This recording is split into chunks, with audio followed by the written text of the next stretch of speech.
Welcome once again to Lehto's Law. Here's Steve Lehto. I did a story a while back about a woman who got in trouble with her city because to park all her vehicles that her family had in her yard, a couple of them would have their tires off the driveway on the grass. And the city came by and said, you are not allowed to park cars, quote unquote, on your lawn. And she said, well, I have a driveway and it turns out to fit the cars in the driveway instead of parking them on the street. Got to pull them up and there might be a tire on the lawn, but is that really parking the car on the lawn? And the local municipality said, yes, it is. Yes, it is. Now, if your driveway was 6 inches wider and there's cement there, you might be okay, but you're not.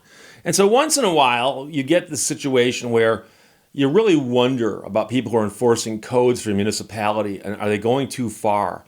And so Scott sent me a note from themessenger.com, and this is out of Illinois. But the city is threatening to put liens on homes if grass grows too tall. And now, you can probably immediately guess what's going on here. And that is that the city has an ordinance about how high you can let your grass grow. If you let your grass grow too high, they'll either fine you or they'll come out and mow it and charge you. If you don't pay the fine or the charge, then they're going to put a lien on your home to make sure they get paid. But it seems harsh to many people. Code enforcement officers will check to make sure grass is less than 8 inches tall. So that means some guy's going to come out to your property with a yardstick or a ruler and measure and see how tall your grass. This is over 8 inches. That's a problem. So Luke Funk wrote this. One Illinois city is warning people not to let their grass grow too tall. Officials in Darien, Illinois, which is near Chicago, said they strictly enforce the code on property maintenance that addresses grass and says that grass cannot be taller than 8 inches. At a city council meeting on Monday, an alderman said he had forwarded a complaint to City Hall about weeds from a condo association coming into a neighbor's yard. So they're just simply discussing this matter where there's a condo association and they're not trimming their weeds and it goes in a neighbor's yard, neighbor's upset. And so the city's municipal services director addressed the matter at this hearing. He said code enforcement officers will be sent to investigate any complaints. So it gets started by somebody complaining. Somebody complains. This is the time of year when you find out who is really lacking maintenance skills, he said. The first notice about tall grass is not a ticket, but the resident will be issued a warning. If the problem is ongoing, the city will send its mowing team. We're very strict on that. We will back charge the owner of the property. In some cases, it results in a lien. So they're going to send you the bill. If you don't pay the bill, they're going to put a lien on your property. And by the way, some people say, so what? So what? I just won't pay it. I won't pay the lien. I can wait them out.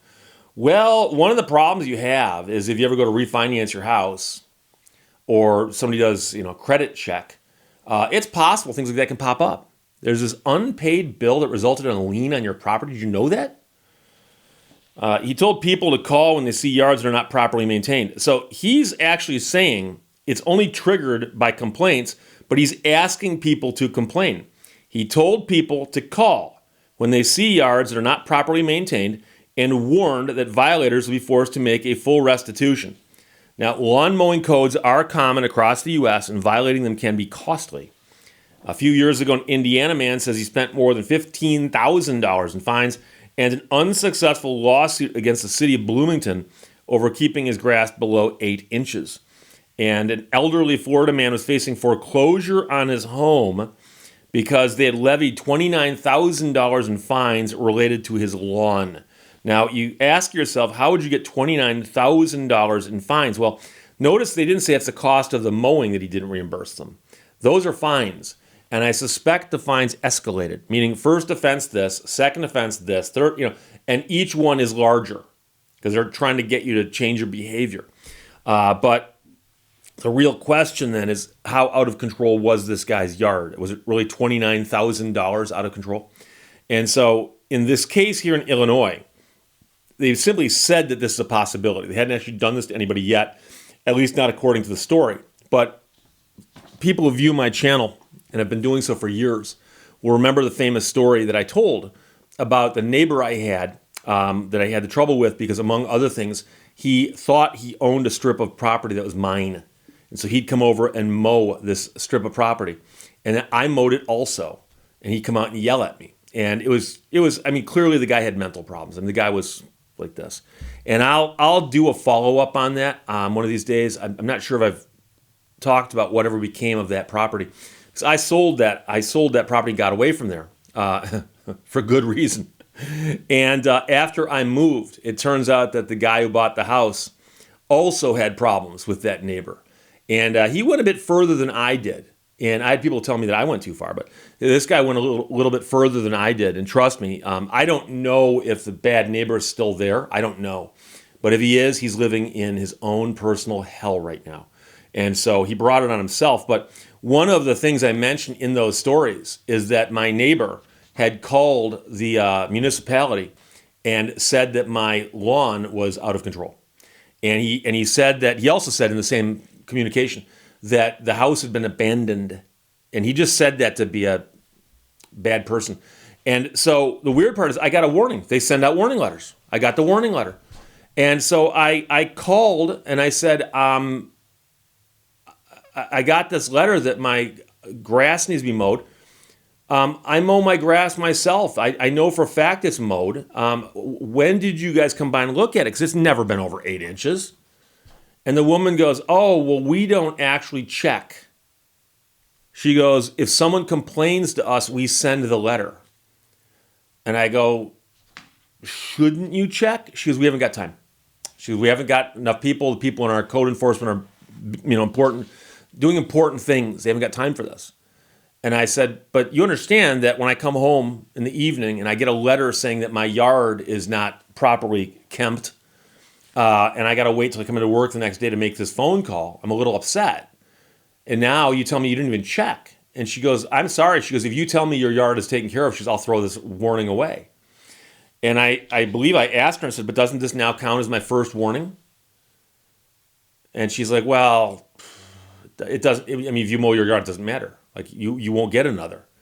And I'm like, well, yeah, but you believed the guy the first time he called. What happens when he calls again? You're like, oh, we already sent this guy a warning. Now let's send a thing saying he owes us money for violating the code. And she goes, that won't happen. And anyways, long story short, nothing else ever happened with that. But my concern here is we've got a guy who says, if you see yards not properly maintained, please call us. And so if someone's yard is not properly maintained and nobody cares, is it really that big of a deal? And, I know some people, and I actually get the full range of human emotion when I talk about this. Because I will get some people who say, Steve, you know something? If I buy a piece of property, what I do on my property, my home is my castle, I can do anything I want there. So no one should care if my grass is 8.1 inches tall. And then I also get people who say, Steve, you apparently never lived next to a bad neighbor, despite the fact that I have.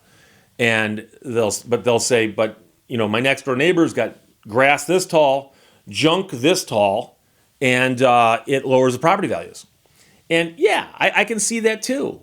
And I'm not saying that you should let everything slide. If my neighbor's house is on fire, but he says he likes it that way. I mean, obviously there are some lines, right? But I've always been more of a believer in the idea that you kind of just tend to tolerate people, and everyone knows that people have got slightly different levels of what they'll consider to be inappropriate. And so, if you're living next door to somebody and you ain't planning on moving and they ain't planning on moving, getting along is more important, I think, than the height of the person's grass. But that's just me, and I'm lucky right now because I've got great neighbors. I got great neighbors now, so I'm so happy. You don't notice your neighbors until they're bad. You don't appreciate them until they're good. So again, this is happening in Darien, Illinois, and it could be happening almost anywhere in America. So themessenger.com ran the story. Luke Funk wrote it. Scott sent it. Thanks a lot. City threatens to put liens on homes if grass grows too tall. It is that time of the year. Questions or comments, put them below. Let's talk to you later. Bye-bye. Thank you for watching Lehto's Law. Never fight an inanimate object.